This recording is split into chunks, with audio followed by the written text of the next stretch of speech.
விவசாயம் ஜெயிக்கணும், நாடு ஜெயிக்கணும், மக்கள் ஜெயிக்கணும். அப்ப சீமான் வரணுமா? யார் வந்தாலும் ஓகே. நம்மளுக்கு யாரு தெரியாது. அதெல்லாம் கடவுள் தீர்மானிக்குது. மக்கள் ஓட்டு போட்டதை தீர்மானிக்கணும், கடவுள் எல்லாம் தீர்மானிக்க மாட்டாரு. மக்களும் இங்க தீர்மானிக்கணும், கடவுளும் தீர்மானிக்கணும். கடவுள் என்ன பண்ணுவாரு அங்க வந்து?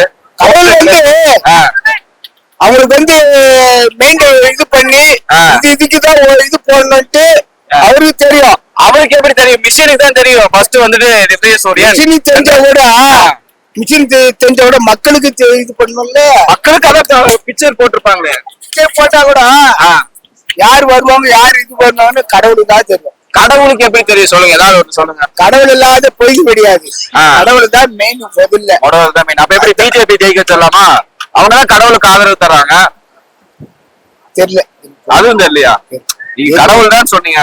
கடவுள் இப்ப திராவிட நம்ம சிபிஎஸ் என்ன சொல்றாரு? கடவுள் கிடையாது அப்படிங்கிறாரு. அப்ப அவரை யார் ஜெயிக்க வச்சாங்க? அதுதான் தெரியல. என்ன